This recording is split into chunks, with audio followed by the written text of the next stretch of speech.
Hitler! Hei, Haji Bakal! Keledek bukan sebarang keledek! Keledek datang dari pasti! Ini pendek bukan sebarang pendek! Pendek Hercules penumbuk besi! Ibrahim Pendek atau nama sebenarnya Ibrahim bin Hasan merupakan anak kelahiran negeri Perak. Beliau yang dilahirkan pada tahun 1932 itu merupakan seorang seniman filem Melayu klasik istimewa kerana dikurniakan dengan tubuh badan kerdil dengan ketinggian hanya 130 cm sahaja. Selain bergelar sebagai seorang seniman, beliau juga merupakan seorang usahawan yang berjaya suatu ketika dahulu. Ini kerana Ibrahim Pendek pernah memiliki sebuah kedai yang dikenali sebagai Ibrahim Pendek Department Store yang beralamat di 114 Jalan Geylang Serai, Singapura. Ibrahim Pendek Store juga merupakan satu-satunya kedai orang Melayu di antara beberapa buah kedai bukan Melayu di Singapura. Ibrahim Pendek Store menjalankan perniagaan mengedarkan tali pinggang dari Amerika Syarikat dan kasut dari England. Menurut Ibrahim, barang-barang tersebut telah diimport langsung dari dua negara itu ke sini sejak tahun 1971. Meskipun barang-barang itu mahal harganya dari barang-barang tempatan, tetapi ia mendapat pasaran yang bagus dari pembeli-pembeli di Singapura kerana sesuai dengan fashion-fashion yang digemari oleh orang ramai pada waktu itu. Menurut Ibrahim, di Singapura ini hanya dia seorang sahaja Melayu yang mengedarkan kedua-dua barang import. Walaupun modal untuk mengimportkan barang-barang itu agak tinggi, tetapi keuntungannya sangat menggalakkan. Inilah salah satu sebab kenapa Ibrahim Pendek menjalankan perniagaan ini. Tambahan lagi menurutnya, menjual barang-barang tempatan agak rumit kerana menghadapi banyak persaingan, tetapi menjual barang-barang luar negeri tidak banyak menghadapi cabaran kerana kurang tandingan. Barang-barang yang ada di kedainya seperti tali pinggang dan kasut itu diimport bukan sahaja dijual di kedainya, tetapi ia juga dijual secara borong kepada peniaga-peniaga Melayu dari Malaysia dan Brunei. Meskipun dia telah berlakon dalam puluhan buah filem, namun menurutnya penghidupan dalam perniagaan lebih baik dari makan gaji.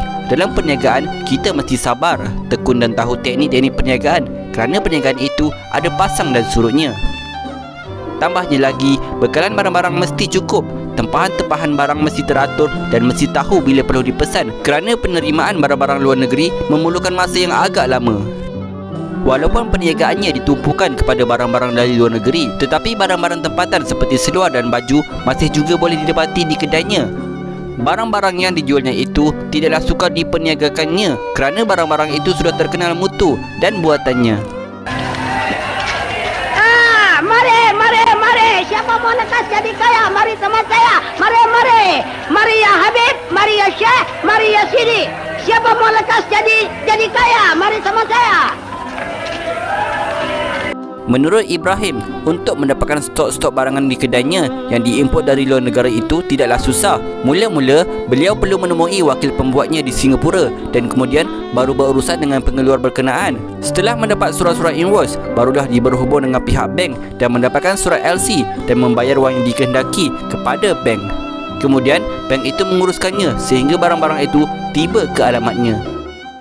Bagi Ibrahim, beliau tidak memerlukan sebuah kedai yang besar. Kedai yang kecil sudah memadai, asalkan barang-barangnya bermutu dan menjadi kegemaran orang ramai. Ketika pekedai-pekedai Melayu telah membentuk satu persatuan yang bertujuan untuk menjaga kepentingan mereka dan bergerak maju pada masa hadapan, Ibrahim Pendek telah dipilih untuk menjawat jawatan sebagai penolong pegawai penerangan untuk Persatuan Pekedai-Pekedai Melayu Singapura di Geylang Serai pada tahun 1971.